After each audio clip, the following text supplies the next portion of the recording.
Hello दोस्तों, GB watch channel में आपका स्वागत है। आज श्री गुरु तेग बहादुर जी का 400वां प्रकाश वर्ष है। आज हम आपको बताएंगे उनका त्याग जो उन्होंने हिंदुस्तान की माटी के लिए दिया। तो चलिए शुरू करते हैं। श्री गुरु ग्रंथ साहिब के गुरु पद पर सुशोभित होने से पूर्व सिख पंथ में 10 दैहिक गुरुओं की परंपरा रही, जिनमें 9वें गुरु थे गुरु तेग बहादुर, जिनके त्याग और बलिदान की तुलना महर्षि दधीची के त्याग से की जाती है। दधीची ने वृत्तासुर के वध के लिए अस्थि दान किया था। गुरु तेग बहादुर ने धर्म की रक्षा के लिए नई दिल्ली के चांदनी चौक पर अपना शीश दान कर आत्म बलिदान किया। वहां अब गुरुद्वारा शीशगंज स्थित है। इस महान शहादत के लिए उन्हें हिंद की चादर और हिंद रक्षक कहा जाता है। बैसाख शुक्ल पंचमी 1621 को गुरु का महल अमृतसर में जन्मे गुरुदेव का 1 मई 2021 को 400वां पावन प्रकाश पर्व है। गुरु नानक देव द्वारा स्थापित सिख पंथ प्रारंभ में भक्ति का पंथ था, पर जब 5वें गुरु अर्जुन देव को बादशाह ने यातनाएं देकर शहीद किया तो सिख पंथ शक्ति का पंथ भी बन गया। इसीलिए छठे गुरु हरगोविंद सिंह जी ने मीरी, शक्ति और पीरी भक्ति की 2 तलवारें धारण की। गुरु तेग बहादुर छठे गुरु के पुत्र थे। उनका मूल नाम त्यागमल था, पर जब बादशाह के युद्ध के प्रतिरोध में उन्होंने तेग तलवार से अपनी बहादुरी का परिचय दिया तो गुरु पिता ने उनका नाम रखा तेग बहादुर। 11 वर्ष की उम्र में उनका विवाह माता गुजरी से हुआ। गुरु पिता के आदेश पर वे ग्राम बकाला गए और वहां 20 वर्ष तक सहज साधना की। वर्ष 1665 में 44 वर्ष की उम्र में वे पंथ के 9वें गुरु बने। धार्मिक जागृति के लिए उन्होंने आज के पंजाब, उत्तर प्रदेश, बिहार, बंगाल, त्रिपुरा, उड़ीसा आदि क्षेत्रों की यात्रा की और संगत को प्रेम, सत्य तथा भक्ति का संदेश दिया। जिन स्थानों पर गुरुदेव के चरण पड़े वहां गुरुद्वारों का निर्माण किया गया।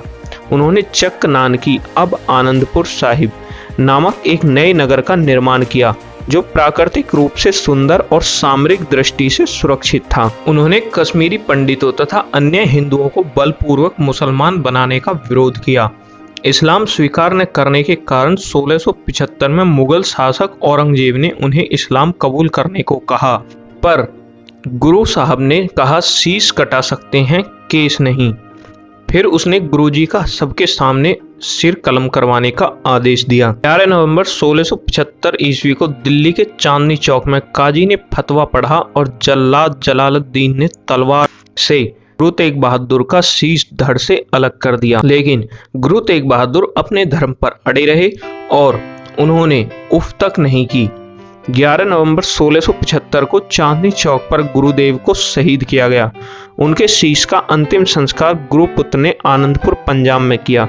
धड़ का एक शिष्य ने रकाबगंज नई दिल्ली में। शहादत की इस लोमहर्षक गौरव गाथा के सम्मान में इन स्थानों पर पवित्र गुरुद्वारे स्थापित किए हैं। विश्व इतिहास में धर्म एवं मानवीय मूल्यों, आदर्शों एवं सिद्धांतों की रक्षा के लिए प्राणों की आहुति देने वालों में गुरु तेग बहादुर साहब का स्थान अद्वितीय है। गुरु तेग बहादुर ने जीवन व त्याग से सामाजिक आदर्श स्थापित किया और ब्रज भाषा में महत्वपूर्ण दार्शनिक वाणी साहित्य की रचना की। सिख दर्शन में परमात्मा को निर्गुण, निरंकार और गुरु की वाणी को ईश्वर की वाणी माना जाता है। गुरुदेव की वाणी में 59 अष्टपदीय शब्द और 57 श्लोक हैं जो श्री गुरु ग्रंथ साहिब में संकलित हैं।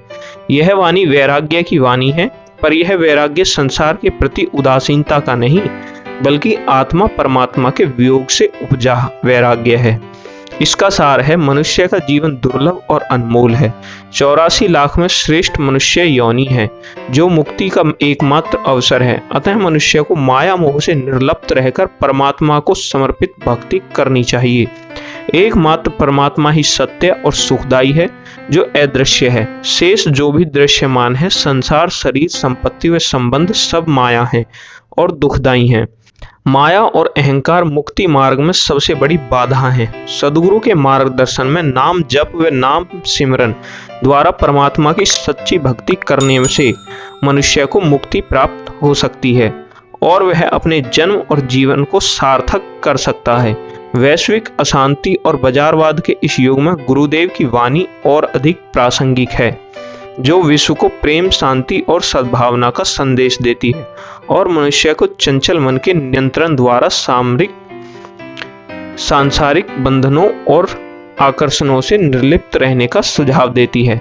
ऐसे महान गुरु के बारे में सिख पंथ में विश्वास है कि गुरु तेग बहादुर सिमरिए घर नवनिधि आवे धाई। गुरुजी ने धर्म के सत्य ज्ञान के प्रचार प्रसार एवं लोक कल्याणकारी कार्य के लिए कई स्थानों का भ्रमण किया। आनंदपुर से कीरतपुर, रोपड़, सैफाबाद के लोगों को संयम तथा सहज मार्ग का पाठ पढ़ाते हुए वे ख्याला खदल पहुंचे। यहाँ से गुरुजी धर्म के सत्य मार्ग पर चलने का उपदेश देते हुए दमदमा साहब से होते हुए कुरुक्षेत्र पहुंचे। कुरुक्षेत्र से यमुना किनारे होते हुए कड़ा मानकपुर पहुंचे और यहाँ साधु भाई मलूक दास का उद्धार किया। यहाँ से गुरुजी प्रयाग, बनारस, पटना, असम आदि क्षेत्रों में गए, जहाँ उन्होंने लोगों के आध्यात्मिक, सामाजिक, आर्थिक उन्नयन के लिए कई रचनात्मक कार्य किए। आध्यात्मिक स्तर पर धर्म का सच्चा ज्ञान बांटा। सामाजिक स्तर पर चली आ रही रूढ़ियों, अंधविश्वासों की कटु आलोचना कर नए सहज जन कल्याणकारी आदर्श स्थापित किए। उन्होंने प्राणी सेवा एवं परोपकार के लिए कुएं खुदवाना, धर्मशालाएं बनवाना आदि लोक परोपकारी कार्य भी किए। इन्हीं यात्राओं के बीच 1666 में गुरुजी के यहाँ पटना साहब में पुत्र का जन्म हुआ, जो 10वें गुरु गोविंद सिंह जी बने। आपको हमारी ये वीडियो पसंद आई हो तो हमारे वीडियो को लाइक कीजिए और इस वीडियो को ज़्यादा से ज़्यादा शेयर कीजिए। हमारे चैनल को सब्सक्राइब कीजिए और बेल आइकन को प्रेस कीजिए। धन्यवाद।